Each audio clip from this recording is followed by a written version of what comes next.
Hi, I'm Dan Sweeney, the Director of the Institute for Enterprise Ethics here at the Daniels College of Business on the campus of the University of Denver.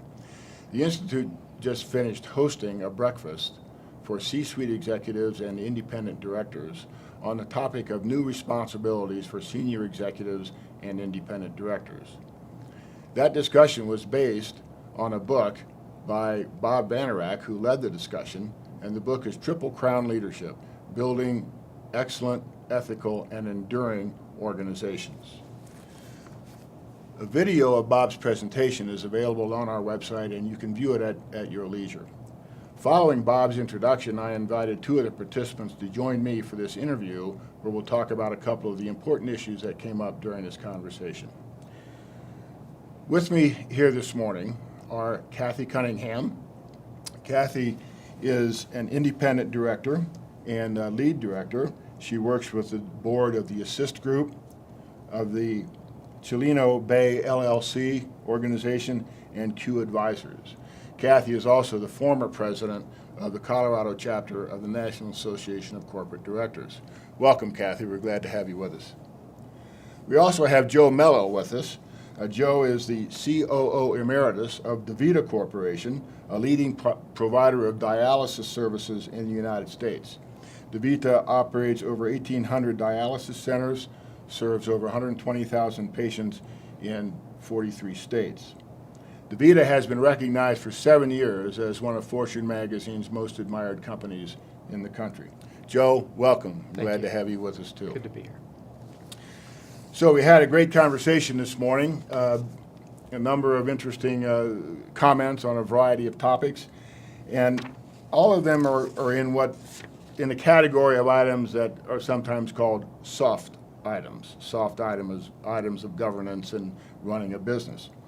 One of the issues that came up during the conversation among the independent directors was how does a director get these soft items out on the table for serious discussion? Issues like team leadership, issues like culture, and issues like ethics and values. Kathy, you serve on a number of boards. How do you do that on the boards that you work with?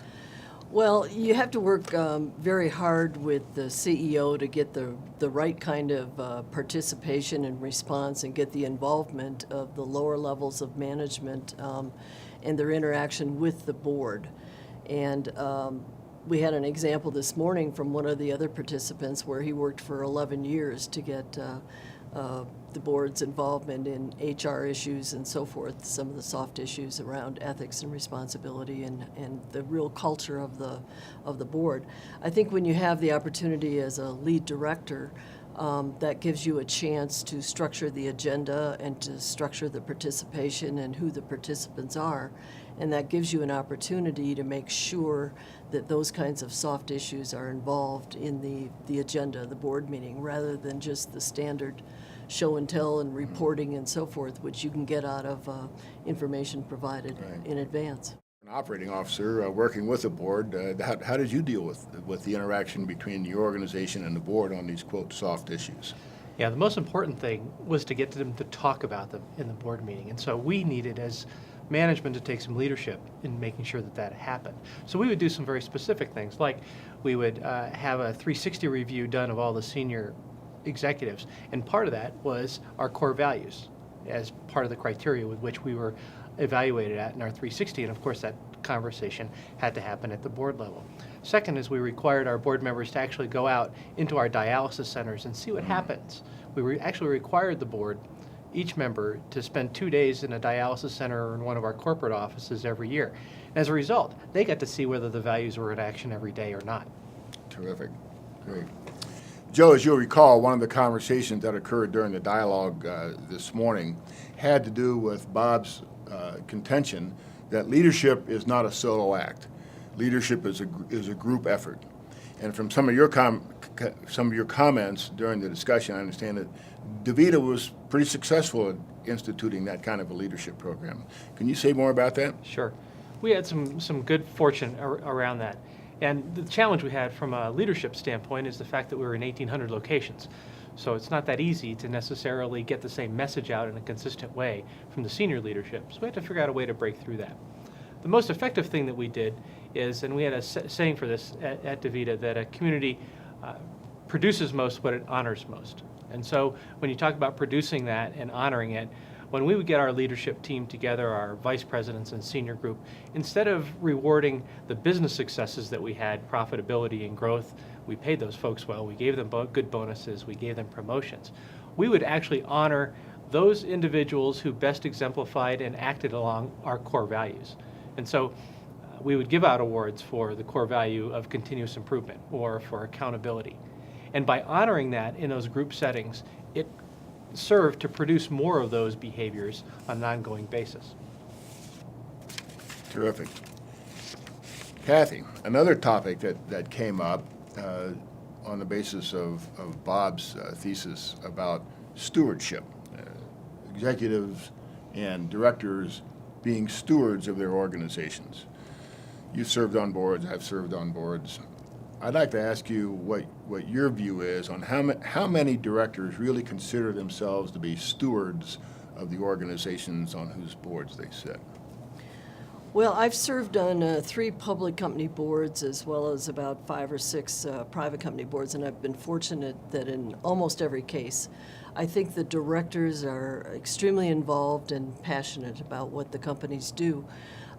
There was one case, though, where a venture capital firm initially went out and sought independent directors, and to be perfectly honest, they were only interested in flipping the company. And I don't think there was a lot of caring about the stewardship. But you have to remember, when a company is sold to someone else, the primary assets that they're getting are the people. Products come and go. The sustainability of a company is what's really important, and I think I've been fortunate that it has worked out that way. If you have the opportunity as a director to be able to recruit a CEO, I think it's really important that you think about how you go about recruiting that person and what assets they're really bringing to the company.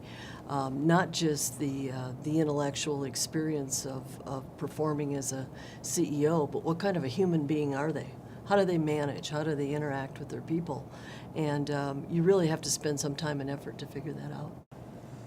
One of the major topics of conversation during the morning today was the issue of culture and values, and how an organization maintains that culture and those values over a long period of time, making them enduring, as Bob would say. And that's especially important if an organization is growing very rapidly. How do you maintain those values when you're adding new people and bringing in new organizations? Now, Joe, DaVita grew very rapidly in the past 10 to 12 years, so you faced this problem, and you did it well. So what's the secret? Part of it is to remind yourself that it's your core values and your mission that got you there, that got you that growth, that was able to drive the kind of business success you had, and so don't abandon them just because you're getting larger. It creates a whole different set of dynamics and challenges to try to communicate in a broader organization as it gets larger and more expansive. And at the same time, you have to continue to stay focused on the fact that those values are what got you there. And you screw up a bunch. There's just no getting around it. The kind of things that worked when you were a smaller company don't work when you get larger, and the kind of things that work really well when you're large don't necessarily translate to what it felt like when you were smaller. And so you have to adapt as a leader to make sure that happens. Terrific. Excellent.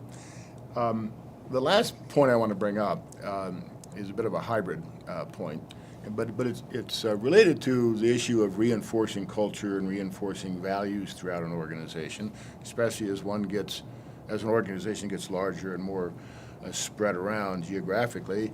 And one of the participants this morning commented on the use of social media and social networks to reinforce cultural values throughout the organization.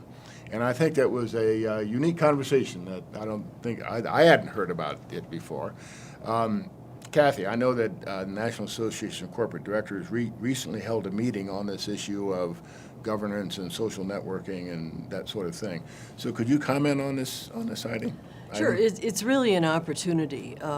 It's not to be ignored. It's going on and it's going to happen whether you want it to or not. And so I think it's a good opportunity to take advantage of it. The example we heard this morning was really one of a CEO using Twitter to communicate with a very, very large, diverse organization spread over multiple countries. It also works in reverse, and you need to get comfortable with getting feedback from your customers and opening up information coming in from your customers that can help you improve your company.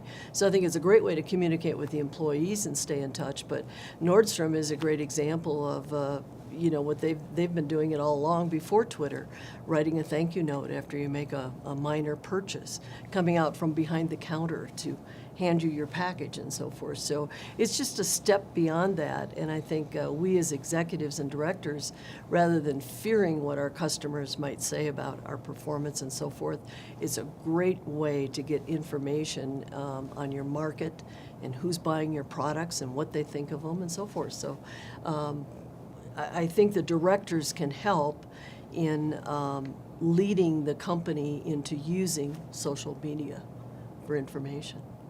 Good. Joe, you have experience along these lines? I don't, and the conversation this morning reminded me how ignorant I am on social media. I think that's going to be the biggest challenge, is that you have a lot of leaders in place and directors in place that this is quite foreign to us, and we have to step up and try to figure out what the best way to use the media is and the best role for it to play within the organization's culture. Okay. Well, Joe, let me then ask you something that I know you know something about, because you talked about it earlier today. And again, referring to what Bob had to say in his introductory remarks, talking about leadership as a group effort. And I think somebody asked you about how that works in DaVita, and you said something interesting about incentives. And I'd like for you to comment on that. Yeah, getting the incentives right is important, and it's not just economic incentives. It's not just the financial. Again, as I mentioned, you can do a great job rewarding people who grow the business well, who are profitable. You can give them great bonuses. You can give them recognition from that perspective. But what really drives a culture, what really enforces the importance of your core values, is when you honor the people who reflect those core values and reflect that culture in their behaviors each and every day. And what our experience has been over the last 13 years at DaVita is that when you honor those people, and when others see people honored, and you see the really visceral, in their heart reaction to being recognized for acting in accordance with core values, that behavior consistently repeats itself and replicates itself with others. Terrific. Great. Well, thank you both very much for staying around after the breakfast and helping us with this interview. I know the people watching the interview will get some keen insights as if they were here in the conversation. So, Kathy, thank you very much. And Joe, You're welcome. thank you very much. Thanks for having us.